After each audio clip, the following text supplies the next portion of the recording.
7월의 마지막 주 월요일, 서울의 하늘은 숨막히는 습기를 머금은 채 무겁게 내려앉아 있었다.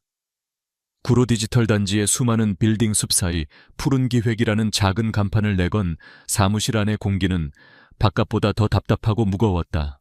에어컨은 힘겹게 돌아갔지만 사람들의 타들어가는 속을 식히기엔 역부족이었다. 사무실에는 단 4명의 직원만이 남아 있었다. 디자인팀을 이끄는 한서준 팀장 열정은 넘치지만 성격은 불같은 개발자 박진우 대리, 그리고 입사한 지 갓 1년 된 신임 마케터 이수아 사원이었다. 마지막 한 명 이 모든 상황의 원흉인 김민석 대표는 벌써 일주일째 자취를 감춘 상태였다. 고요함은 폭풍 전의 전조와도 같았다. 모두가 약속이나 한 듯 말이 없었다. 오직 키보드를 두드리는 소리, 마우스를 클릭하는 소리, 그리고 누군가의 마른 기침 소리만이 간헐적으로 정적을 깨뜨릴 뿐이었다. 하지만 그들의 손은 의미 없는 움직임을 반복하고 있었다. 모니터 화면에는 아무런 결과물도 떠오르지 않았다. 머릿속은 이미 하얗게 타버린 지 오래였다. 한서준 팀장은 굳은 얼굴로 창밖을 바라보았다. 5년 전 대학을 갓 졸업한 그와 김민석 대표는 단둘이서 이 작은 사무실을 얻었다. 우리의 푸른 꿈을 펼쳐보자며 밤새워 웃고 떠들던 날들이 어제처럼 생생했다. 김 대표는 늘 가족 같은 회사를 만들겠다고 입버릇처럼 말했다. 그는 직원들의 생일이며 기념일을 꼬박꼬박 챙겼고 회식이 있는 날이면 우리는 한 배를 탄 동지라며 모두의 어깨를 두드려주곤 했다. 서준은 그 말을 철석같이 믿었다. 그래서 자신의 청춘을 이곳에 고스란히 바쳤다. 팀장님, 나지막한 목소리의 서준은 생각의 늪에서 빠져나왔다. 이수아 사원이었다. 그녀의 눈은 토끼처럼 빨갛게 충혈되어 있었고 손에 든 종이컵은 미세하게 떨리고 있었다. 월세 독촉장이 또 붙었어요. 이번 주까지 해결하지 않으면 사무실 비품에 압류 딱지를 붙이겠다고. 그녀의 목소리는 끝내 울음에 섞여 흐려졌다. 서준은 아무 말도 할 수 없었다. 이미 2달치 월급이 밀린 상태였다. 월세는 물론이고 각종 공과금도 연체된 지 오래였다. 처음에는 그저 회사가 잠시 어려운 것이라고, 곧 해결될 것이라고 믿었다. 김 대표는 늘 그랬듯 사람 좋은 웃음을 지으며 걱정 마라, 다 방법이 있다고 말했으니까. 하지만 일주일 전 김 대표는 마지막 희망이었던 클라이언트의 투자금을 들고 연기처럼 사라졌다. 시발. 그때까지 조용히 있던 박진우 대리가 의자를 박차고 일어섰다. 그의 얼굴은 분노로 시뻘겋게 달아올라 있었다. 그 새끼 내가 반드시 찾아내서 죽여버릴 거야. 사람을 어떻게 이렇게 개똥으로 볼 수가 있어. 우리 엄마 수술비는 어떡하고. 진우는 사무실 구석의 쓰레기통을 발로 찼다. 쾅 하는 소리와 함께 종이 뭉치들이 허공으로 흩어졌다. 그는 회사에서 가장 실력 있는 개발자였지만 그만큼 다혈질이었다. 시골에 계신 어머니의 병원비를 대기 위해 밤낮없이 일했던 그의 사정을 모르는 사람은 없었다. 김 대표는 그런 진우의 사정을 이용해 조금만 더 고생하자 곧 큰 보상이 있을 것이라며 그를 착취했다. 서준은 주먹을 꽉 쥐었다. 팀장으로서 그들을 다독여야 했지만 정작 자신의 마음도 갈기갈기 찢겨나가고 있었다. 그 역시 결혼을 약속한 여자친구에게 곧 안정될 것이라며 큰소리쳤던 터였다. 이제는 그녀의 얼굴을 볼 면목조차 없었다. 이건 단순히 돈의 문제가 아니었다. 믿었던 사람에게 처절하게 배신당한 상실감 청춘을 바친 공간이 송두리째 부정당하는 절망감이었다. 일단 진정해, 진우야. 우리가 이렇게 흥분한다고 해결될 건 없어. 서준이 힘겹게 입을 열었다. 해결 뭘 해결하는데요. 이미 끝났어요, 저 인간. 말종은 지금쯤 해외. 어디선가 우리 돈으로 샴페인이나 터뜨리고 있겠죠. 팀장님은 아직도 희망이 보여요. 진우의 날 선 목소리가 서준의 가슴을 찔렀다. 희망. 그 단어는 이제 너무나 사치스럽게 들렸다. 서준은 애써 진우의 시선을 피하며 자신의 컴퓨터로 향했다. 혹시나 하는 마음에 회사 법인 계좌에 접속했다. 화면에 뜬 숫자는 그의 마지막 기대를 무참히 짓밟았다. 잔액일 350원, 라면 한 개도 사 먹을 수 없는 돈이었다. 김 대표는 정말이지 먼지 한 톨 남기지 않고 모든 것을 긁어갔다. 그때였다. 사무실 전화기가 날카롭게 울리기 시작했다. 아무도 받으려 하지 않았다. 분명 또 돈을 독촉하는 전화일 터였다. 전화벨 소리는 마치 그들의 장송곡처럼 사무실 안을 끈질기게 파고들었다. 결국 서준이 수화기를 들었다. 여보세요, 푸른기획입니다. 푸른기획이야. 한서준 팀장, 김민석 그 사기꾼 어디 갔어? 당장 내 돈 내놓으라고 해. 너희들 내가 가만 안 둬. 귀가 찢어질 듯한 고함 소리였다. 지난번 프로젝트를 함께 진행했던 외주 업체의 사장이었다. 그의 고함 뒤로 또 다른 전화벨이 울렸다. 이번에는 진우의 개인 휴대폰이었다.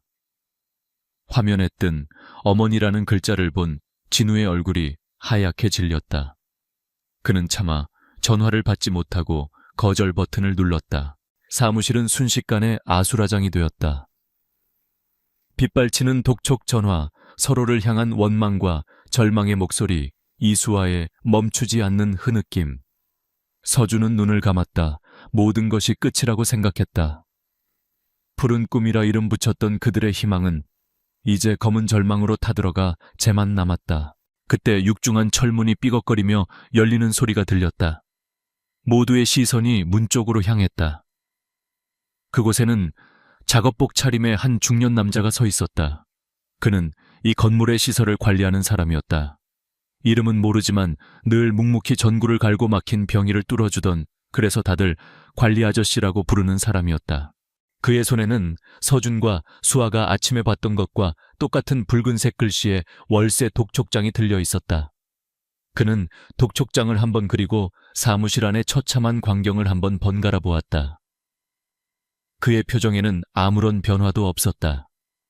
그저 모든 것을 꿰뚫어 보는 듯한 깊고 차분한 눈빛만이 인상적이었다.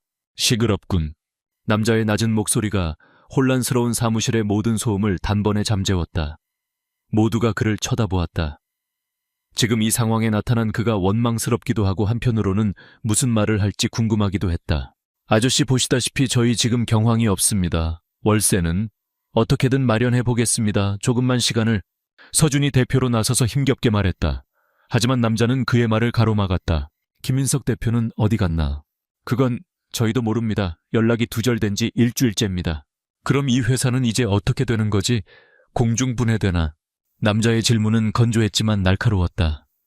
진우가 참지 못하고 소리쳤다. 아저씨가 그걸 알아서 뭐하게요? 남의 사정에 이래라 저래라 하지 마시고 볼일 없으면 그냥 가세요. 진우의 무례한 말에도 남자는 눈 하나 깜짝하지 않았다. 그는 오히려 천천히 사무실 안으로 걸어 들어왔다. 그리고는 텅 비어있는 김민석 대표의 의자에 무심하게 걸터 앉았다. 그 모습이 어딘가 부자연스러우면서도 묘한 위압감을 풍겼다. 남자는 책상 위에 놓인 대표 김민석, 명패를 들어 손 안에서 가만히 굴렸다. 그리고는 침묵을 깨고 입을 열었다. 그의 다음 말은 그곳에 있던 모두의 귀를 의심하게 만들었다. 이 빌딩 내 소유다. 사무실 안에 정적이 흘렀다.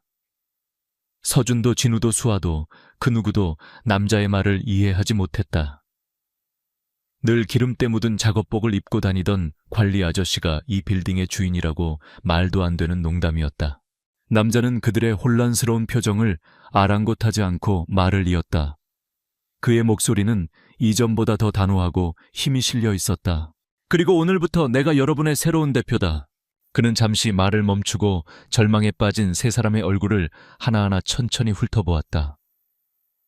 그리고 마지막으로 절망의 구렁텅이에 마지막 못을 박는 것인지 아니면 동아줄을 내리는 것인지 모를 한마디를 덧붙였다. 밀린 월급은 오늘 중으로 모두 지급하겠다. 그리고 앞으로 여러분의 월급은 이전의 2배가 될 거다. 최강현이라는 이름의 남자가 던진 마지막 말은 사무실의 공기마저 얼어붙게 만들었다. 시간은 멈췄고 소음으로 가득 찼던 공간은 진공 상태처럼 변했다. 한서준, 박진우, 이수와 세 사람은 마치 약속이라도 한 듯 입을 벌린 채 그를 멍하니 쳐다보았다. 월급을 2배로. 그 단어들이 뇌 속에서 제대로 조합되지 않았다. 절망의 끝에서 들려온 그 말은 너무나 비현실적이어서 차라리 악랄한 농담처럼 들렸다. 가장 먼저 침묵을 깬 것은 역시 박진우였다. 그의 얼굴에는 감사의 기색 대신 극도의 불신과 경멸이 서려 있었다. 지금 우리랑 장난하자는 겁니까? 진우의 목소리는 분노로 가늘게 떨리고 있었다. 그는 최강현에게 한 걸음 다가서며 삿대질을 했다. 당신 정체가 뭐야? 빌딩 주인이면 다야 망해가는 회사에 와서 이런 헛소리를 하는 저희가 뭐냐고. 혹시 김민석 그 개자식이랑 한패야 우리를 2번 죽이려는 거냐고. 그의 의심은 타당했다. 세상에 이런 비상식적인 호의는 존재하지 않았다. 이것은 분명 더 교묘하고 잔인한 사기일 것이었다. 진우의 거친 말에 이수아의 얼굴이 새하얗게 질렸다. 그녀는 진우의 팔을 잡아 끌며 속삭였다. 대리님 참으세요.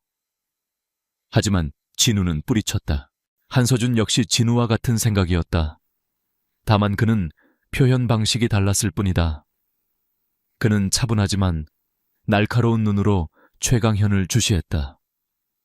저 남자의 진짜 속셈은 무엇일까? 이 절망적인 상황을 이용해 남은 자산이라도 헐값에 집어삼키려는 것일까? 아니면 단순히 변덕스러운 부자의 유희일까? 어떤 쪽이든 그들에게는 또 다른 상처가 될 뿐이었다. 하지만 최강현은 그들의 격한 반응에도 전혀 동요하지 않았다. 그는 여전히 대표 자리에 앉아 마치 남의 이야기를 듣는 듯 무심한 표정이었다. 그는 진우의 불타는 듯한 시선을 피하지 않고 똑바로 마주했다. 자네 말이 맞아. 세상에 공짜는 없지. 그는 품 안에서 낡고 투박한 스마트폰을 꺼냈다. 최신형 스마트폰에 익숙한 그들에게는 마치 유물처럼 보이는 구형 모델이었다. 그는 느릿하지만 망설임 없는 손길로 화면을 몇 번 두드렸다. 그리고는 폰을 내려놓고 입을 열었다. 각자 휴대폰 확인해봐. 그 말에 세 사람은 의아한 표정을 지었다. 하지만 무언가에 이끌린 듯 각자 주머니와 가방에서 휴대폰을 꺼내들었다. 바로 그 순간이었다. 드링. 가장 먼저 소리가 난 것은 이수아의 휴대폰이었다. 화면에 뜬 것은 은행 앱의 푸시 알림이었다. KB국민은행 07284322 이수아님 계좌에 5,600,000원이 입금되었습니다. 수아의 눈이 믿을 수 없다는 듯이 커졌다. 60만 원. 정확히 밀린 2달치 월급이었다. 그녀는 자신의 눈을 의심하며 은행 앱을 실행해 입금 내역을 몇 번이고 다시 확인했다. 숫자는 변하지 않았다. 그것은 꿈이 아니었다. 거의 동시에 서준과 진우의 휴대폰도 울렸다. 서준의 화면에는 8,200,000원이라는 숫자가, 진우의 화면에는 7,400,000원이라는 숫자가 선명하게 찍혀 있었다. 두 사람의 표정이 급격하게 굳어졌다. 분노와 불신으로 가득 찼던 진우의 얼굴에서 핏기가 가시는 것이 보였다.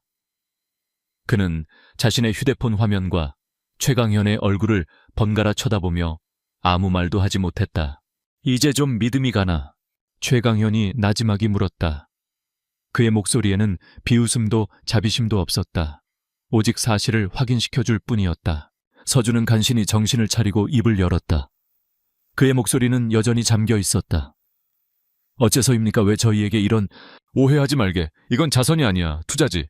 최강현은 자리에서 일어나 사무실을 천천히 둘러보았다. 낡은 책상 먼지 쌓인 화분, 그리고 벽에 붙은 빛바랜 프로젝트 계획서들까지.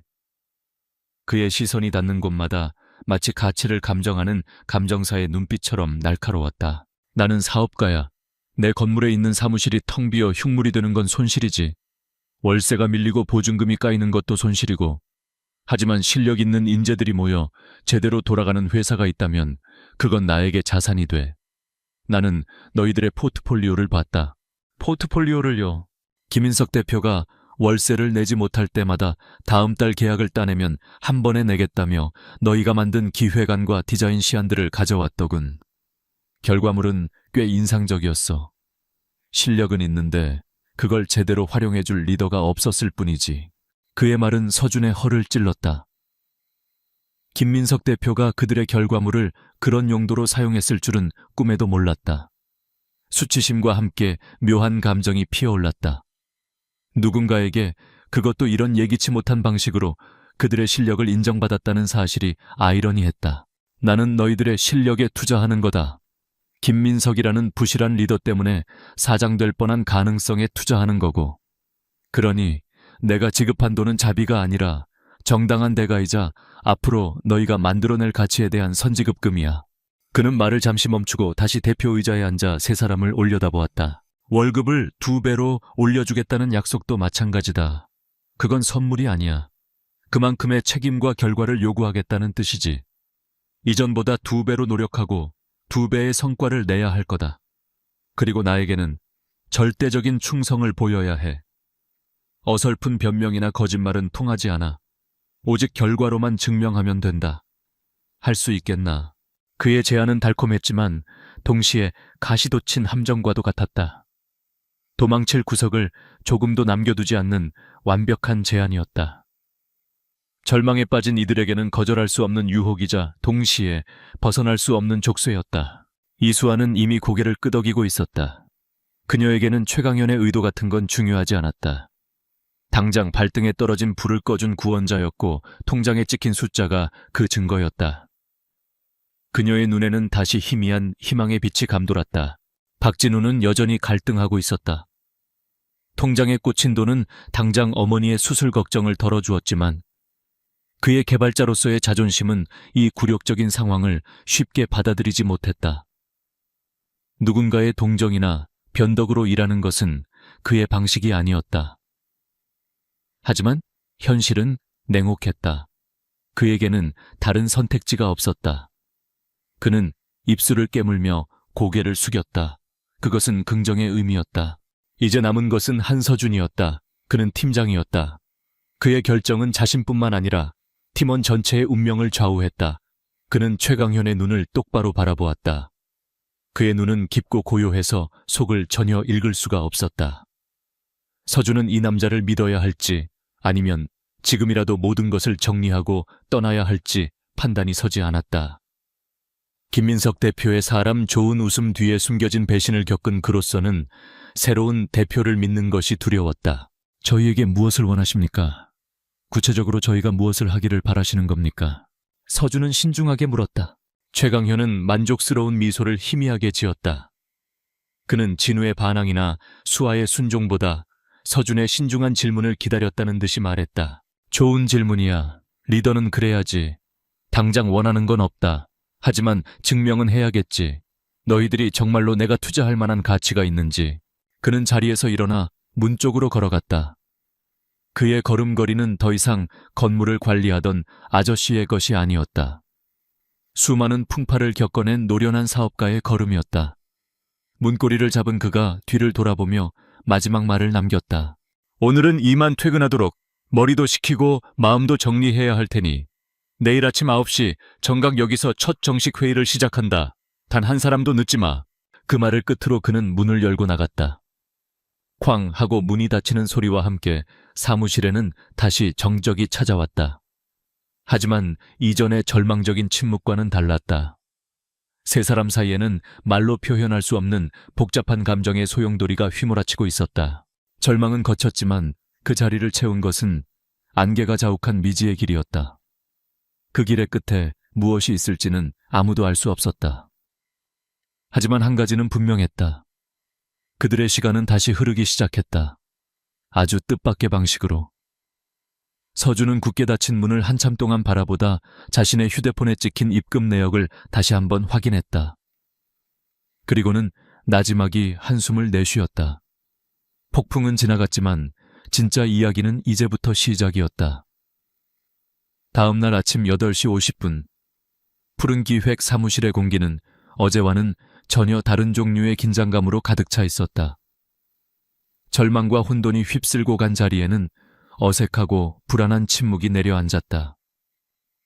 한서준, 박진우, 이수아는 약속이라도 한 듯 일찌감치 출근해 각자의 자리에 앉아 있었지만 누구 하나 선뜻 일을 시작하지 못했다. 어제까지만 해도 지옥 같았던 이 공간이 오늘은 마치 최종 면접을 기다리는 대기실처럼 느껴졌다.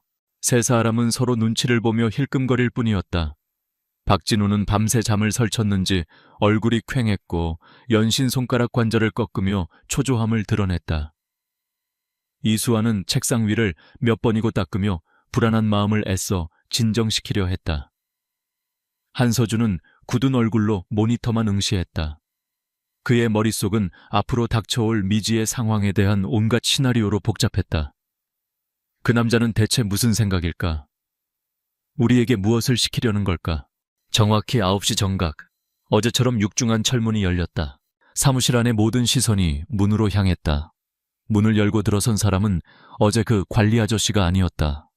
늘 입고 다니던 기름때 묻은 작업복 대신 몸에 잘 맞는 짙은 네이비색 정장을 입은 최강현 대표가 서 있었다.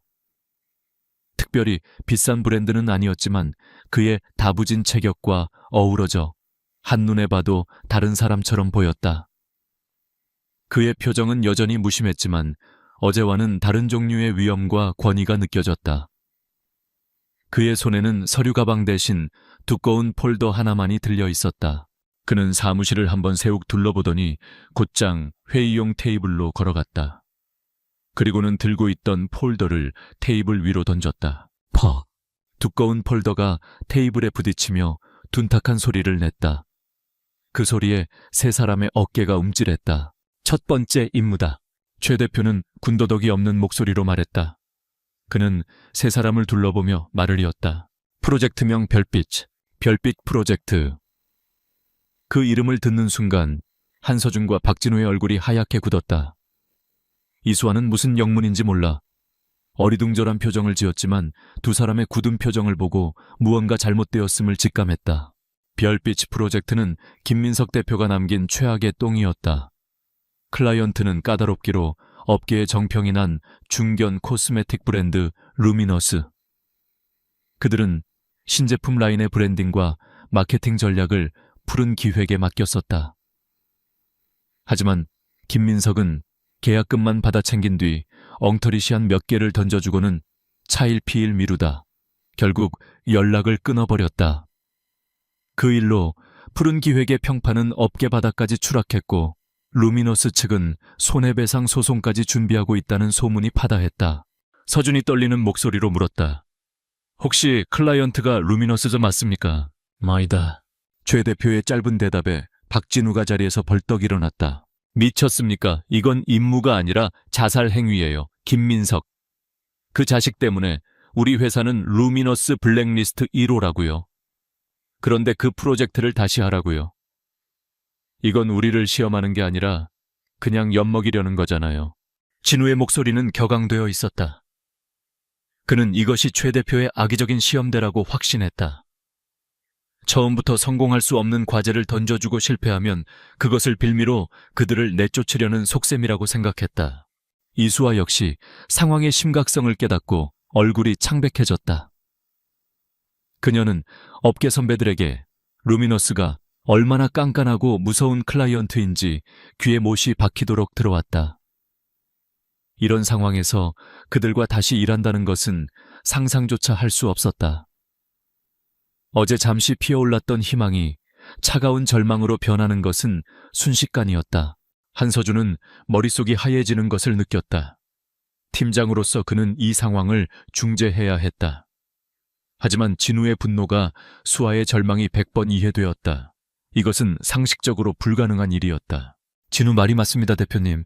이건 현실적으로 불가능합니다. 신뢰가 완전히 깨진 상태에서 프로젝트를 다시 시작할 수는 없습니다. 차라리 다른, 좀 더 현실적인 과제를 주시면 안 되겠습니까? 서준은 최대한 이성적으로 설득하려 했다. 지금은 최 대표의 의도를 파악하는 것보다 이 말도 안 되는 임무를 피하는 것이 우선이었다. 그러나 서준의 이성적인 설득은 오히려 진우의 분노에 불을 지폈다. 팀장님, 뭘 그렇게 어렵게 말해요? 그냥 못한다고 하면 되지. 이건 하라마라의 문제가 아니라 그냥 우리를 갖고 노는 거라니까요. 박진우 대리 말 조심해. 제가 틀린 말 했습니까? 팀장님이야말로 저 인간한테 뭘 기대하는 거예요. 어제 돈 몇 푼 쥐어줬다고 벌써부터 저 사람 편드는 겁니까? 뭐라고? 순식간에 팀원 사이에 균열이 생겼다. 서준과 진우 사이에 날카로운 언쟁이 오갔고 수아는 그 사이에서 어쩔 줄 몰라 하며 눈물만 글썽겼다. 어제까지만 해도 배신이라는 공통의 아픔을 공유하며 서로를 의지했던 그들이었다.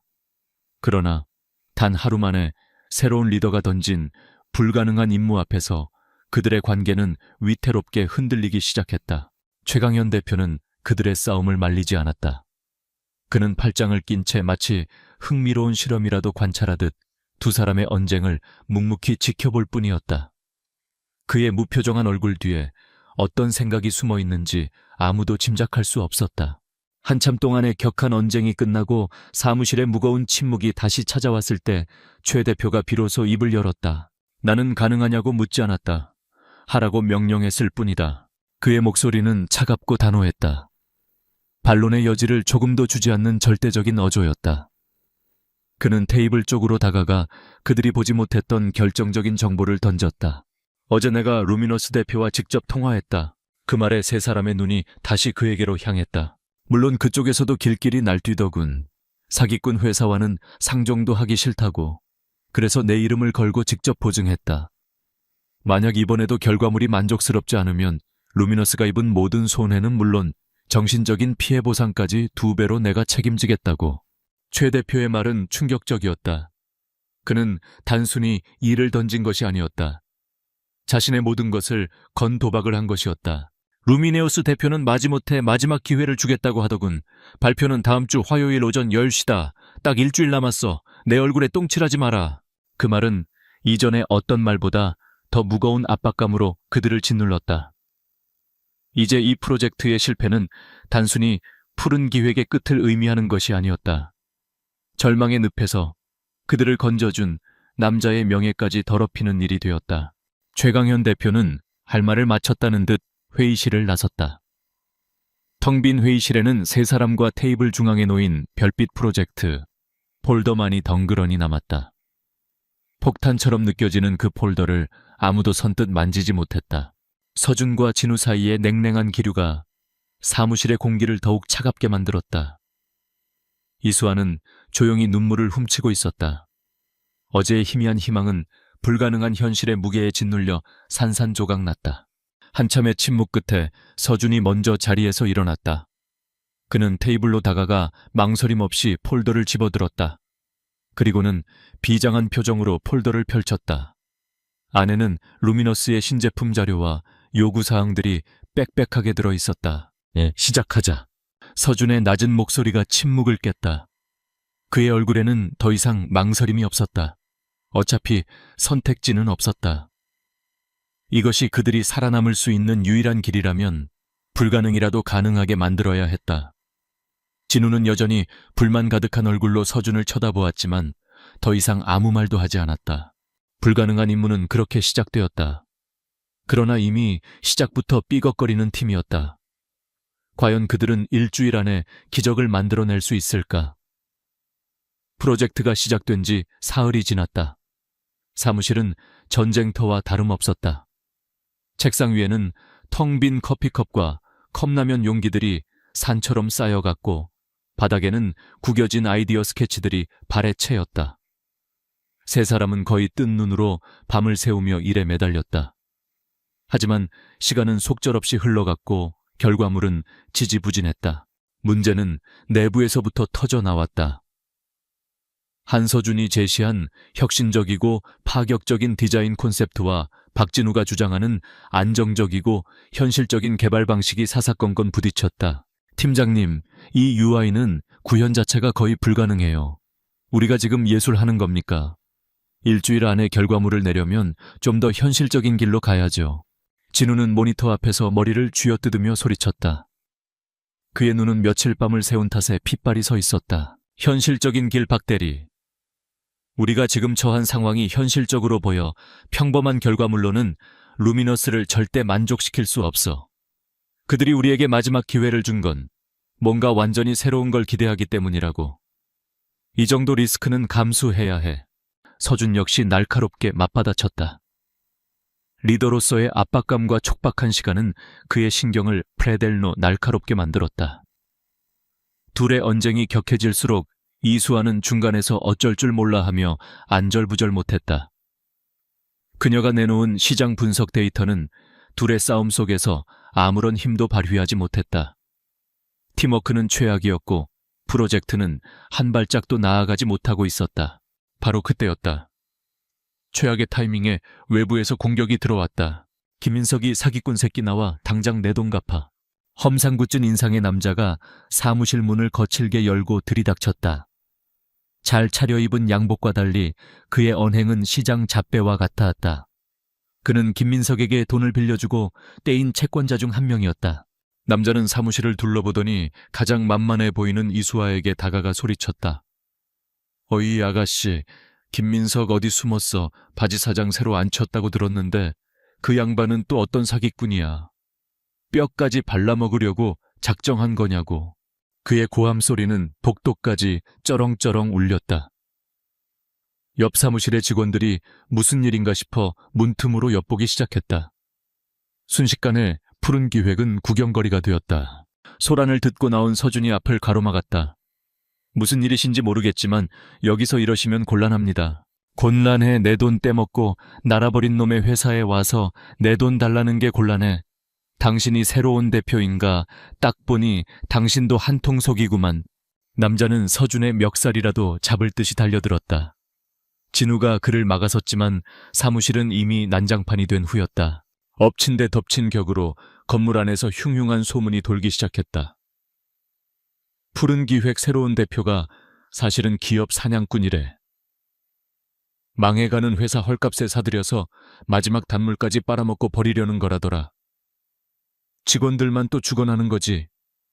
그 소문들은 화장실에서 엘리베이터 안에서 그리고 복도를 지나며 세 사람의 귀에 비수처럼 꽂혔다. 결국 박진우의 의심이 폭발했다. 그는 모든 것을 체념한 듯한 표정으로 서준을 바라보며 비웃음을 흘렸다. 보세요, 팀장님. 제 말이 맞았잖아요. 저 인간 그냥 우리를 이용하는 거였어요. 일부러 불가능한 프로젝트를 던져주고 실패하면 그걸 핑계로 회사를 헐값에 정리하려는 속셈이었던 겁니다. 저 채권자가 그 증거예요. 우리는 결국 또 속은 겁니다, 이 바보들. 진우의 말은 너무나 논리적이어서 서준조차 흔들렸다. 불가능한 과제 깨어진 팀워크, 외부의 압박.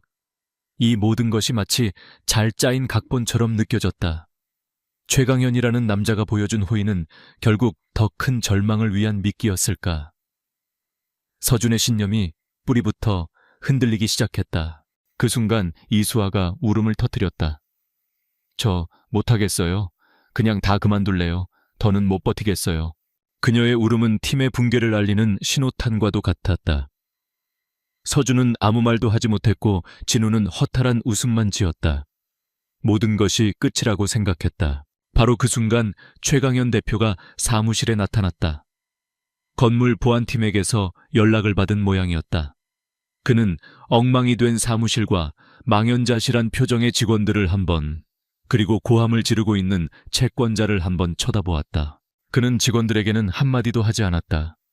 대신 곧장 채권자에게로 걸어갔다. 그의 걸음에는 망설임이 없었다. 소란 피우지 마시죠. 최 대표의 낮은 목소리에 채권자가 움찔했다. 당신이 이 회사 새 대표야 잘 됐네. 김민석 빚 당신이 대신 갚아. 김민석의 개인 채무는 법적으로 이 법인이 책임질 의무가 없습니다. 하지만 당신의 소란 행위는 지금 내 회사의 업무를 방해하고 있습니다. 이건 명백한 업무 방해죄에 해당합니다. 그는 채권자와 언성을 높여 싸우지 않았다. 그는 조용하지만 단호한 목소리로 남자를 사무실 밖 복도로 이끌었다. 직원들은 그들이 무슨 대화를 나누는지 들을 수 없었다. 다만 최 대표가 자신의 스마트폰으로 무언가를 보여주자 방금 전까지 길길이 날뛰던 남자의 얼굴이 급격히 굳어지는 것만 볼 수 있었다. 남자는 잠시 최 대표의 얼굴을 쳐다보더니 갑자기 허리를 굽혀 꾸벅 인사를 하고는 황급히 엘리베이터 쪽으로 사라졌다. 순식간에 벌어진 일이었다. 최 대표는 다시 사무실로 들어왔다. 그는 넋이 나간 채 자신을 쳐다보는 세 사람에게 그 남자를 어떻게 돌려보냈는지 한마디도 설명하지 않았다. 그들의 의심에 대해 질책하지도 않았다. 그는 단지 아이디어와 반박으로 가득 찬 화이트보드를 한번 쳐다보고는 차갑게 말했다. 마감 시간은 변하지 않아. 시간 낭비하지 마. 그 말을 남기고 그는 자신의 사무실로 들어가 문을 닫았다. 사무실에는 또다시 침묵이 흘렀다. 하지만 이번 침묵은 이전의 것들과는 완전히 달랐다. 100마디의 웅변보다 조용하고 강력한 행동 하나가 그들의 마음을 더 크게 흔들었다. 최 대표는 그들을 비난하지 않았다. 그는 그저 묵묵히 그들을 외부의 위협으로부터 지켜주었다. 가장 충격을 받은 것은 박진우였다. 그의 거칠었던 확신은 산산조각 났다. 자신이 얼마나 섣부르고 어리석었는지 깨달았다. 그는 최강현이라는 남자를 완전히 잘못 판단했다. 한서준은 의심했던 자신이 부끄러워 얼굴을 들 수 없었다. 하지만 그 부끄러움과 함께 이전과는 비교할 수 없는 단단한 결의가 마음속에서 차오르는 것을 느꼈다. 눈물을 닦은 이수아의 눈에도 다시 빛이 돌아왔다. 이 남자라면 정말로 믿을 수 있을지도 모른다는 생각이 들었다. 역설적이게도 외부에서 터진 최악의 위기가 내부의 균열을 봉합하는 계기가 되었다. 한참 동안의 침묵 끝에 박진우가 먼저 움직였다. 그는 화이트보드로 다가가 자신이 주장했던 현실적인 개발 계획들을 미련 없이 지우기 시작했다. 그리고는 펜을 내려놓고 서준을 돌아보았다. 그의 눈에는 더 이상 반항심이나 냉소가 없었다. 알겠습니다, 팀장님. 팀장님 방식대로 한번 해보죠. 제가 뭘 하면 됩니까? 그 한마디에 모든 것이 변했다. 신뢰의 위기는 지나갔다. 그리고 그 자리에는 불가능에 함께 맞서 싸울 준비가 된 더 단단하고 강해진 팀이 서 있었다. 그날 이후 사무실의 풍경은 180도 달라졌다. 절망과 불신이 떠난 자리에는 뜨거운 열정과 끈끈한 동지애가 자리 잡았다. 밤샘 작업은 여전했지만 더 이상 고통스러운 노동이 아니었다. 그것은 공동의 목표를 향한 즐거운 질주였다. 한서준이 제시하는 파격적인 아이디어를 박진우가 천재적인 코딩으로 구현해냈고 이수아는 날카로운 데이터 분석으로 그들의 전략에 견고한 논리를 더했다. 그들은 더 이상 싸우지 않았다. 대신 서로의 부족한 점을 채워주고 지칠 때면 등을 두드려 주었다. 한서준은 리더로서 방향을 제시했고 박진우는 행동으로 증명했으며 이수아는 그들을 든든하게 받쳐주었다. 그들은 비로소 하나의 팀이 되었다. 최강현 대표는 그들의 질주를 묵묵히 지켜볼 뿐이었다. 그는 가끔 자신의 사무실 문께에 서서 그들을 지켜보다가 조용히 고개를 끄덕이고는 돌아섰다. 그의 침묵은 그 어떤 격려보다 더 큰 힘이 되었다. 그가 든든한 방패가 되어주고 있다는 믿음이 있었기에 세 사람은 오직 창과 칼을 벼리는 데에만 집중할 수 있었다. 결전의 날인 화요일 아침, 강남의 마천루 사이에 위용을 자랑하는 루미너스 본사 빌딩 로비에 선 세 사람은 긴장된 표정으로 서로를 마주보았다. 최첨단 유리와 강철로 지어진 건물은 그 자체만으로도 상대를 압도하는 위압감을 풍겼다. 회의실에서 그들을 맞이한 것은 루미너스의 마케팅팀이었다. 그들의 얼굴에는 어디 한번 해봐라는 식의 노골적인 불신과 오만함이 가득했다. 상석에는 루미너스의 대표이자 업계의 마녀로 불리는 40대 여성 CEO가 날카로운 눈으로 그들을 훑어보고 있었다. 최강현 대표는 회의실 가장 뒷자리에 앉아 팔짱을 낀 채 아무 말도 하지 않았다. 모든 책임과 압박감이 오롯이 세 사람에게로 향했다. 한서준이 프레젠테이션을 위해 앞으로 나섰다. 그는 깊게 심호흡을 한번 하고 과거의 잘못에 대한 사과 대신 미래에 대한 대담한 비전으로 발표를 시작했다. 저희가 오늘 보여드릴 별빛은 단순히 예쁜 디자인이나 화려한 광고가 아닙니다. 그것은 이 시대를 살아가는 여성들의 가장 깊은 곳에 있는 욕망과 연결되는 하나의 이야기입니다. 서준은 막힘없이 그들의 콘셉트를 펼쳐나갔다. 그것은 단순히 제품을 파는 전략이 아니었다. 소비자의 마음을 움직이고 그들 스스로가 이야기의 주인공이 되게 만드는 혁신적인 캠페인이었다. 그의 발표는 이수아의 탄탄한 데이터 분석이 뒷받침되었고 박진우가 밤새워 만든 인터랙티브 데모가 청중의 눈을 사로잡았다. 처음에 냉소적인 표정으로 앉아있던 루미너스 팀원들의 표정이 조금씩 변하기 시작했다. 그들의 눈빛은 흥미로움으로 이내 감탄으로 바뀌었다. 날카로운 질문들이 쏟아졌지만 세 사람은 당황하지 않았다. 서준이 대답하면 진우가 기술적으로 보충했고 수아가 시장 데이터로 증명했다. 그들의 모습은 완벽한 하나의 팀이었다. 발표가 끝나고 회의실에는 길고 무거운 침묵이 흘렀다. 루미너스 대표는 서준과 최 대표를 번갈아 쳐다보더니 마침내 입을 열었다. 그녀의 입에서 나온 단어는 모두의 예상을 뛰어넘는 것이었다. 훌륭하군요. 그녀는 자리에서 일어나 서준에게 다가와 악수를 청했다. 이번 신제품 라인은 물론 다음 시즌의 장기 파트너십까지 함께 논의해봅시다. 그것은 완벽한 승리였다. 회사를 구한 것을 넘어 불가능을 현실로 만들어낸 기적이었다. 그날 저녁 초의 대표는 허름하지만 정겨운 갈빗집에서 조촐한 축하 회식을 열었다. 지글거리는 고기 굽는 소리와 소주잔이 부딪히는 소리, 그리고 세 사람의 기쁨에 찬 웃음소리가 가게 안을 가득 메웠다. 술이 몇 잔 돌고 분위기가 무르익었을 때 서준은 용기를 내어 모두가 궁금해했던 질문을 던졌다. 대표님, 솔직히 아직도 잘 모르겠습니다. 왜 저희를 도와주신 겁니까? 질문을 받은 최강현 대표는 시끄러운 가게 안에서 잠시 먼 곳을 바라보았다. 그의 얼굴에 처음으로 사업가의 무표정이 아닌 인간적인 쓸쓸함이 스쳐 지나갔다. 그는 소주잔을 비우고는 천천히 자신의 이야기를 시작했다. 나도 예전에 당신들 같았거든. 그의 이야기는 충격적이었다. 그는 한때 박진우처럼 재능 있는 엔지니어였고 김민석처럼 사람 좋은 파트너와 함께 작은 벤처 회사를 창업했었다. 그는 기술 개발에만 몰두했고 파트너는 경영과 영업을 맡았다. 그는 파트너를 가족처럼 믿었다. 하지만 그 믿음의 대가는 처절한 배신이었다. 파트너는 그의 모든 기술과 자산을 빼돌려 해외로 도망쳤고 그는 모든 것을 잃고 빚더미에 올라앉았다. 모든 걸 잃고 막노동부터 시작했지. 닥치는 대로 일했어. 그러다 이 낡은 빌딩을 관리하는 일까지 하게 된 거고. 당신들을 처음 봤을 때 꼭 옛날 내 모습을 보는 것 같았어. 재능과 열정은 넘치는데 그걸 이용해 먹으려는 나쁜 리더를 만난 어리석은 청춘들. 그는 서준과 진우 수아를 차례로 둘러보며 말을 이었다. 그의 눈빛은 그 어느 때보다 따뜻했다. 내가 당신들을 구한 게 아니야. 당신들이 스스로를 구한 거지. 나는 당신들 눈에서 꺼져가던 불씨를 봤어. 내 옛 파트너가 내 안에서 꺼뜨려버렸던 바로 그 불씨를. 내가 한 일은 그저 제대로 싸울 수 있는 무대를 마련해주고 방해물을 치워준 것뿐이야. 월급 2배는 선물이 아니야. 당신들이 흘린 땀과 정직함에 대한 정당한 대가다. 그러니 앞으로도 절대 잊지 마. 당신들 자신의 가치를. 그의 이야기는 그 어떤 성공보다 더 큰 울림을 주었다. 몇 주 후, 푸른 기획, 사무실은 새로운 에너지로 가득 차 있었다. 루미너스 프로젝트를 성공적으로 진행하며 새로 뽑은 신입사원 2명의 웃음소리가 활기를 더했다.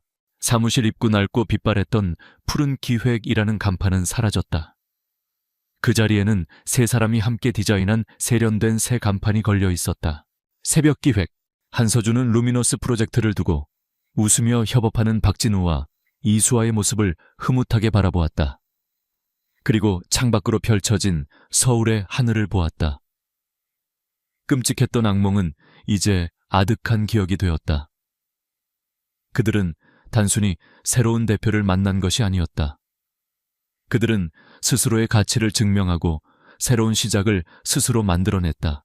그것은 말 그대로 새로운 새벽이었다. 강원도의 아침은 서울의 그것과는 전혀 다른 공기로 가득 차 있었다. 흙냄새와 맑은 이슬, 그리고 푸른 식물들이 뿜어내는 상쾌한 향기. 손가람은 이른 아침부터 자신의 스마트팜 안에서 태블릿 PC로 온실의 온도와 습도를 점검하며 하루를 시작했다. 그녀는 농부였다. 하지만 그녀는 낡은 밀짚 모자를 쓰고 호미로 밭을 가는 그런 평범한 농부가 아니었다. 그녀는 대한민국 최고의 명문대학에서 농업생명과학을 전공하고 모두의 기대를 뒤로 한 채 자신의 고향인 이곳 강원도로 돌아왔다. 그리고 그녀는 자신의 모든 지식과 열정을 쏟아부어 정보통신 기술을 이용해 최적의 생육 환경을 제어하는 대한민국 최고의 유기농 스마트팜을 만들어냈다. 그녀의 농장에서 자란 딸기와 토마토는 서울의 최고급 백화점에 납품되고 있었다. 그녀는 자신의 일을, 자신의 삶을 진심으로 사랑하고 자랑스러워했다. 그러던 어느 날 그녀의 휴대폰에서 오랫동안 잊고 지냈던 단체 채팅방에 알림이 울렸다. 서울대학교 농업생명과학대학 2015학번 졸업 10주년 동창회. 그 글자를 보는 순간 아람의 머릿속에 10년 전의 기억이 스쳐 지나갔다. 언제나 최고급 명품 옷을 입고 자신의 배경을 과시하던 동기들, 특히 강남의 여왕처럼 굴던 김유라와 그녀의 친구들. 그들은 졸업 후에 고향으로 돌아가 농사를 짓겠다는 아람의 꿈을 시대에 뒤떨어진 촌스러운 생각이라며 비웃었었다. 서울대까지 나와서 고작 흙이나 파고 살겠다고 정말 아깝다 얘. 아람은 잠시 망설였다. 그들의 공허한 자랑과 속물적인 대화가 가득할 그 자리에 굳이 가고 싶지 않았다. 하지만 그녀는 이내 마음을 바꿨다. 그녀의 꿈을 이해해 주었던 몇 안 되는 진짜 친구들이 보고 싶었다. 그리고 그녀는 자신의 선택이 틀리지 않았음을, 자신의 삶이 얼마나 가치 있고 행복한지를 굳이 말로 설명하지 않아도 그저 자신의 존재만으로 보여주고 싶었다. 그녀는 참석 버튼을 눌렀다. 동창회 전날 밤, 그녀에게 영상통화 한 통이 걸려왔다. 화면에는 해외 출장 중인 그녀의 남편 이건우의 얼굴이 나타났다. 그는 아시아 최고의 기술 투자 기업을 이끄는 대한민국에서 가장 젊고 성공한 회장이었지만 아내 앞에서는 언제나 다정한 남자일 뿐이었다. 우리 아람이 정말 동창회에 갈 거야. 그의 목소리에는 걱정이 담겨 있었다. 가서 또 그 속물들 때문에 상처받는 거 아니야. 아람이 웃으며 대답했다. 괜찮아. 나 이제 그런 말에 상처받는 어린애 아니야. 그냥 친구들 얼굴 보러 가는 건데 뭐. 그리고 나 내일이 얼마나 자랑스러운데. 그녀의 자신감 넘치는 모습에 건우 역시 미소를 지었다. 알았어. 하지만 만약에라도 조금이라도 기분 나쁜 일이 생기거나 지루해지면 바로 나한테 전화해. 에이, 당신 지금 지구 반대편에 있으면서 어떻게 하려고. 걱정 마. 내가 무슨 수를 써서라도 당신 데리러 갈 테니까. 모든 걸 멈추고서라도 바로 날아갈게. 약속해. 그의 진지한 목소리에 아람은 행복한 웃음을 터뜨렸다. 그녀는 남편의 그 허무맹랑해 보이는 약속이 세상 그 어떤 말보다도 든든하게 느껴졌다. 동창회 당일, 아람은 서울로 향하는 기차에 몸을 실었다. 창밖의 풍경이 푸른 산과 들에서 잿빛의 빌딩 숲으로 바뀌어갔다. 그녀는 강남의 약속 장소 최고급 호텔의 루프탑 바 앞에 섰다. 그녀의 옷차림은 화려한 명품으로 치장한 다른 동창들 사이에서 유독 소박해 보였다. 그녀는 잠시 숨을 한번 깊게 들이쉬었다. 그리고 자신의 어깨를, 자신의 삶을 당당하게 활짝 폈다. 그녀는 당당한 걸음으로 자신의 과거를, 그리고 곧 닥쳐올 잔인한 현실을 마주하기 위해 파티장 안으로 들어섰다. 그녀는 아직 알지 못했다. 자신을 구해줄 기사가 정말로 하늘에서 내려올 준비를 하고 있다는 사실을. 손가람이 강남의 최고급 호텔 루프탑 바의 문을 열고 들어서는 순간 그녀는 완전히 다른 세계에 발을 들인 것 같았다. 화려한 샹들리에와 서울의 야경이 한눈에 내려다 보이는 통유리창, 그리고 값비싼 향수와 샴페인 냄새가 뒤섞인 공기.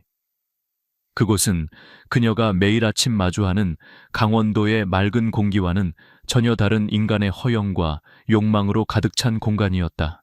사람들은 작은 무리를 지어 서로의 성공을 과시하기 바빴다. 그들의 대화 주제는 새로 뽑은 외제차 강남의 아파트, 그리고 유럽 여행 이야기뿐이었다. 아람은 잠시 어색하게 서 있다가 구석에서 자신을 발견하고 손을 흔드는 친구 민지와 혜진을 발견했다. 그녀는 안도하며 그들 쪽으로 걸어갔다. 아람아, 진짜 왔구나. 보고 싶었어. 그들의 재회는 이 위선적인 공간 속의 유일한 진실처럼 보였다. 그들은 서로의 진짜 삶에 대해 이야기했다. 직장 상사에 대한 불평, 결혼 생활의 고충, 그리고 아이 키우는 이야기. 아람은 친구들의 이야기를 들으며 비로소 편안함을 느꼈다. 넌 어때? 강원도 생활은 힘들지 않아? 힘들긴. 재밌어. 내가 직접 키운 작물들이 내 손으로 만든 브랜드로 서울 최고의 백화점에 들어가는 걸 보면 얼마나 뿌듯한데. 아람이 자부심 가득한 목소리로 말했다. 바로 그때 파티장의 모든 시선이 입구로 향했다. 그들의 여왕 김유라가 등장한 것이다. 그녀는 머리부터 발끝까지 누가 봐도 알 수 있는 명품 브랜드의 최신상으로 휘감고 있었다. 그녀의 등장은 이 허영의 경연대회에 화려한 정점을 찍는 듯했다. 사람들은 약속이라도 한 듯 그녀의 주위로 몰려들었다. 유라야, 역시 다르다. 이 가방 이번 시즌 한정판 아니야. 피부 좀 봐. 역시 청담동 사모님은 다르네. 유라는 그 모든 찬사를 여왕처럼 당연하게 즐기고 있었다. 잠시 후 그녀의 시선이 구석에 앉아있는 아람을 발견했다. 그녀는 자신의 무리를 이끌고 아람의 테이블로 다가왔다. 그녀의 얼굴에는 옛 친구를 만나는 반가움이 아닌 사냥감을 발견한 포식자의 미소가 걸려 있었다. 어머, 손가락 아냐, 너 정말 올 줄은 몰랐는데 대단하다. 여전하네 넌. 그녀는 아람의 소박한 옷차림을 위아래로 훑어보며 말했다. SNS에서 내 농장 사진 봤어. 참 소박하더라. 아기자기하고. 그녀의 말투에는 칭찬을 가장한 경멸이 담겨 있었다.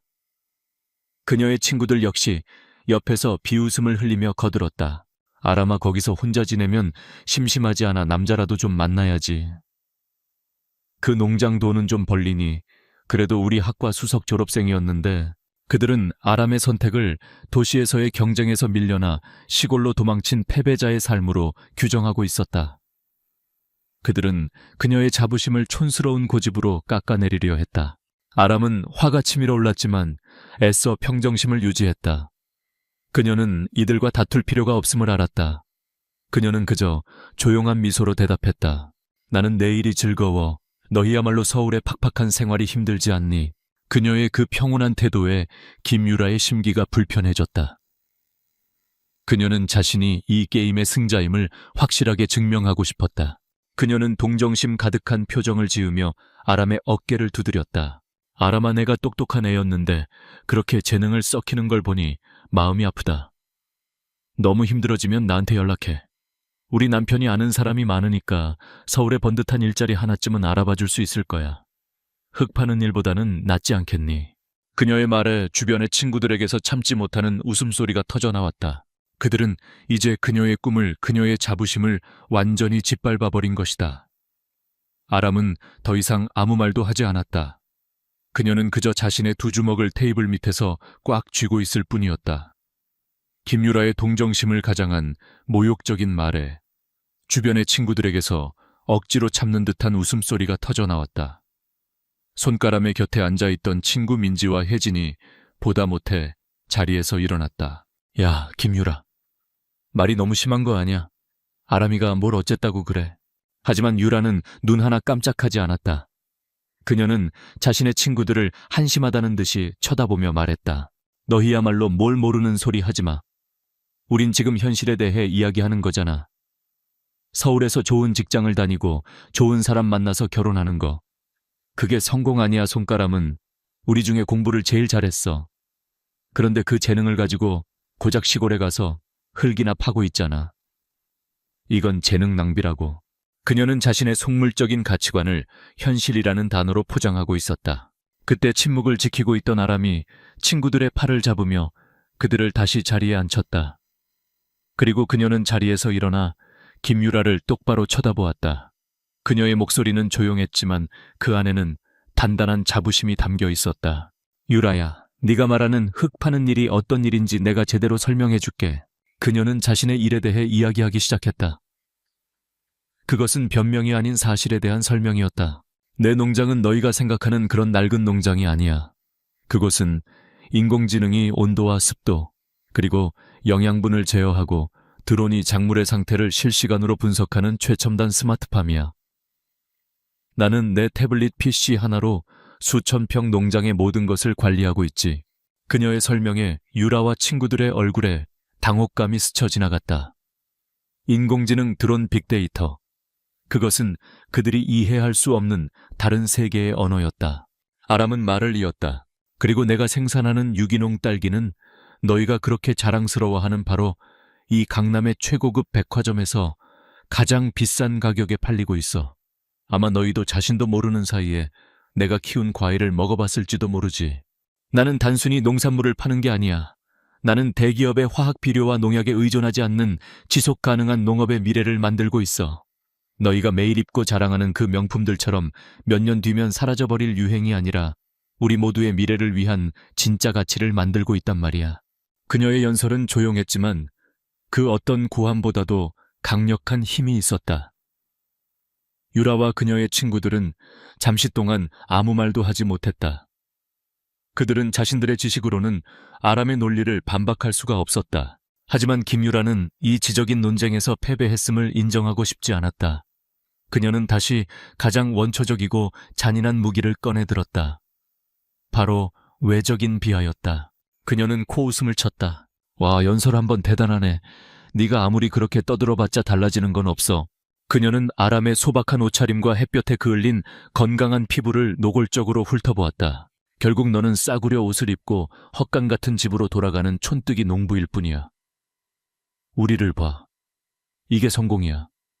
이게 현실이라고. 그녀는 자신의 명품 가방과 다이아 시계를 가리키며 말했다. 그리고 창밖의 화려한 강남의 야경을 가리켰다. 그녀는 모든 논쟁을 다시 가장 원초적인 보여지는거니의 문제로 되돌려 놓았다. 그 마지막 모욕의 아람은 더 이상 아무 말도 하지 않았다. 그녀는 깨달았다. 가치관이 다른 사람과는 더 이상 어떤 대화도 무의미하다는 것을. 주변에서 다시 비웃음 소리가 터져 나오기 시작했다. 아람은 완벽하게 고립되었다. 그녀의 자부심과 그녀의 인생 전체가 그들의 물질적인 가치관 앞에서 아무것도 아닌 것으로 치부되는 순간이었다. 바로 그때였다. 두두두두두. 아주 낮은 그러나 심장을 울리는 육중한 굉음이 어디선가 들려오기 시작했다. 소리는 점점 더 커졌고 루프탑 바의 유리창이 미세하게 떨리기 시작했다. 사람들은 모두 무슨 일이냐는 듯 술렁이며 창밖을 내다보았다. 굉음의 정체는 하늘에서 내려오고 있었다. 김유라의 마지막 모욕적인 말이 조롱 섞인 웃음소리와 함께 루프탑 바의 공기 속에 울려 퍼지고 있었다. 손가락은 더 이상 아무런 대꾸도 하지 않은 채 그저 고개를 숙이고 있었다. 그녀가 완벽하게 패배한 것처럼 보였다. 바로 그때 그 육중한 굉음이 시작되었다. 두두두두두. 처음에는 아주 멀리서 들려오는 듯했던 소리는 순식간에 하늘 전체를 뒤흔드는 거대한 굉음이 되어 그들이 있는 루프탑 바로 다가왔다. 시끄러운 파티 음악 소리가 그 굉음에 묻혀버릴 정도였다. 유리창과 와인잔들이 미세하게 그러나 분명하게 떨리기 시작했다. 뭐야 무슨 소리야? 밭에 모여있던 모든 사람들이 술렁이며 창밖을 내다보았다. 그리고 그들은 보고도 믿을 수 없는 광경을 마주했다. 그들이 있던 호텔 바로 옆 거대한 경기장의 상공 위로 거대한 검은색 헬리콥터 한 대가 천천히 하강하고 있었다. 그것은 뉴스에서나 보던 경찰이나 방송국의 헬리콥터가 아니었다. 그것은 영화에나 나올 법한 유선형의 디자인을 한 최고급 기종의 개인 전용 헬리콥터였다. 세상에, 저게 누구야? 이 호텔에 저런 거물이 오는 행사가 있었나? 모든 동창들이 창가로 몰려들어 경의와 흥분에 가득 찬 눈으로 그 광경을 지켜보았다. 김유라와 그녀의 친구들 역시 자신들의 초라한 명품 자랑은 모두 잊은 채 휴대폰을 꺼내들어 사진을 찍기 시작했다. 마침내 헬리콥터가 경기장 중앙에 부드럽게 착륙했다. 잠시 후 헬기의 문이 열리고 한 남자가 모습을 드러냈다. 멀리서 보아도 그의 실루엣에서는 평범한 사람과는 비교도 할 수 없는 자신감과 권위가 느껴졌다. 그가 불빛 속으로 걸어 나오자 누군가 소리쳤다. 이건우 회장이잖아. 그 이름이 들리는 순간 파티장은 다시 한번 술렁였다. 이건우. 아시아 최고의 기술기업 넥젠테크의 신화적인 창업주. 자수성가한 젊은 천재. 언론 노출을 극도로 꺼려 그 얼굴조차 보기 힘들다는 대한민국에서 가장 부유하고 또 가장 신비로운 남자.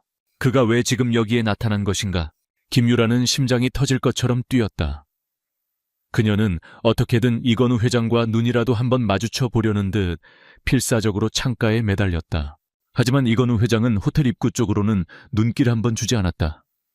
그는 헬리콥터 옆에 서서 고개를 들어 이쪽 루프탑 바를 올려다보았다. 그는 창가에 모여있는 수많은 얼굴들 사이에서 누군가를 찾고 있는 듯했다. 마침내 그의 시선이 창가 구석에 서 있던 한 사람 손가락에게 닿았다. 그의 얼굴에 아주 따뜻하고 다정한 미소가 떠올랐다. 그는 두 손을 입가에 모았다. 그리고 그는 아직 잦아들지 않은 헬리콥터의 프로펠러 소리를 뚫고 사랑하는 아내를 부르듯 다정하고도 조금은 꾸짖는 듯한 목소리로 하늘을 향해 외쳤다. 아람아. 그의 목소리가 루프탑 바 전체에 울려 퍼졌다. 이제 집에 가자. 내일 아침에 일본 딸기 농장 시찰 가야 하는 거 잊었어. 늦으면 안 된단 말이야. 그 외침이 끝나는 순간 루프탑 바 안의 모든 공기가 시간이 세상이 완전히 멈춰버렸다. 수십 명의 사람들이 약속이라도 한 듯 천천히, 아주 천천히 고개를 돌려 파티의 가장 구석진 곳에 서 있던 한 사람. 그들이 방금 전까지 촌뜨기 농부라고 비웃고 조롱했던 손가람을 바라보았다. 아람아, 집에 가자. 일본 딸기 농장. 그 단어들이 그들의 머릿속에서 믿을 수 없는 하나의 문장으로 조합되고 있었다. 김유라의 입이 멍하니 벌어졌다. 그녀의 손에서 수천만 원짜리 명품백이 힘없이 바닥으로 떨어졌다. 그녀가 평생을 바쳐 쌓아 올렸던 허영의 성이, 그녀가 그토록 경멸했던 한 시골뜨기의 남편이 하늘에서 내려와 외친 그 다정한 한마디에 완벽하게 그리고 비참하게 무너져 내리고 있었다. 루프탑 바의 모든 공기는 마치 시간이 멈춘 것처럼 그 자리에 얼어붙어 있었다. 조금 전까지만 해도 손가람을 비웃고 조롱하던 모든 동창들은 이제 유령이라도 본 듯한 표정으로 그녀와 그녀의 남편이 서 있는 헬리콥터를 번갈아 쳐다볼 뿐이었다. 특히 김유라의 얼굴은 하얗게 질리다 못해 잿빛이 되어 있었다. 그녀가 평생을 동경하고 닿고 싶어 했던 그 세계의 정점에 서 있는 남자가 자신이 가장 무시하고 짓밟았던 바로 그 시골뜨기의 남편이었다. 이것은 그녀의 인생 전체를 부정하는 너무나도 잔인한 현실이었다. 이 모든 혼란의 중심에서 손가람은 더 이상 아무 말도 하지 않았다. 그녀는 그들을 향해 어떠한 조롱이나 통쾌한 미소도 보내지 않았다. 그녀는 그저 아주 희미하고도 슬픈 눈으로 그들을 한번 쳐다보았을 뿐이다. 그리고는 아무 일도 없었다는 듯 자신의 낡은 가방을 챙겨 들고 뒤를 돌아보지 않은 채 파티장을 걸어나갔다. 그녀의 퇴장은 그 어떤 화려한 선언보다도 더 강력한 완벽한 승리 선언이었다. 그녀가 헬리콥터를 향해 걸어가는 동안 남편 이건우는 문을 열고 그녀를 기다리고 있었다. 그는 아내를 부축해 헬리콥터 안으로 태웠다. 잠시 후 거대한 헬리콥터는 굉음과 함께 다시 하늘로 솟아올랐다. 헬리콥터 안에서 아람은 창밖으로 자신들이 방금 떠나온 그 화려한 호텔을 내려다보았다. 그곳에서 자신을 내려다보고 있을 초라해진 친구들의 모습이 보이는 듯했다. 괜찮아. 건우가 아내의 손을 잡으며 다정하게 물었다. 아람은 고개를 돌려 남편을 보며 비로소 편안한 미소를 지었다. 괜찮은 것 이상이야. 오히려 후련해. 그녀는 솔직한 마음을 털어놓았다. 사실 오늘 동창회에 오면서 조금은 기대했었나 봐. 10년이 지났으니까 다들 조금은 변했을 거라고. 더 성숙하고 더 깊어졌을 거라고. 하지만 그들은 그대로였어. 10년 전 그 좁은 교실 안에서 서로를 비교하고 깎아내리던 철없는 아이들 그대로. 건우는 아내의 머리를 부드럽게 쓰다듬어 주었다. 내가 당신을 왜 사랑하는지 알아? 그가 물었다. 그는 창밖의 화려한 도시 야경을 가리켰다. 저 아래 사람들은 저 반짝이는 불빛들을 더 비싼 차를, 더 넓은 아파트를 성공이라고 불러. 하지만 그건 성공이 아니야. 그건 그저 끝없는 소비와 경쟁일 뿐이지. 그의 시선이 다시 아내를 향했다. 하지만 당신은 달라. 당신은 저들과는 다른 종류의 수학을 하고 있어. 당신은 흙 속에서 우리의 미래를 키워내고 있잖아. 지속 가능한 농업 안전한 먹거리. 그것이야말로 이 세상을 정말로 풍요롭게 만드는 진짜 가치 있는 일이야. 나는 돈이나 명예를 쫓는 여자가 아닌 자신의 신념과 열정으로 세상을 더 나은 곳으로 만들려는 당신의 그 위대함을 사랑한 거야. 그의 말에 아람의 눈에 눈물이 고였다. 그녀는 깨달았다. 그녀의 남편은 그녀가 농부임에도 불구하고 그녀를 사랑한 것이 아니었다. 그는 그녀가 바로 그 농부이기 때문에 그녀를 사랑하고 존중했던 것이다. 헬리콥터는 서울의 야경 위를 날아 강원도의 푸른 산을 향해 나아가고 있었다. 아람은 창밖에 반짝이는 불빛들을 내려다보았다. 그녀는 더 이상 저 화려한 세계에 대한 어떠한 미련이나 상처도 느끼지 않았다. 그녀는 오늘 동창회에서 아주 다른 종류의 수학을 했다. 그녀는 잃어버린 우정을 되찾지는 못했다. 하지만 대신 자신의 삶과 자신의 선택이 얼마나 가치 있고 자랑스러운 것인지를 다시 한번 깨달았다. 그리고 자신의 그 가치를 알아봐주는 세상 최고의 남자가 자신의 곁에 있다는 사실을 확인했다. 그녀는 남편의 어깨에 조용히 머리를 기댔다. 그녀의 마음은 그녀의 농장에서 갓 수확한 과일처럼 충만하고 평화로웠다. 그것이야말로 돈으로는 결코 살 수 없는 그녀 인생의 가장 진정한 풍요였다.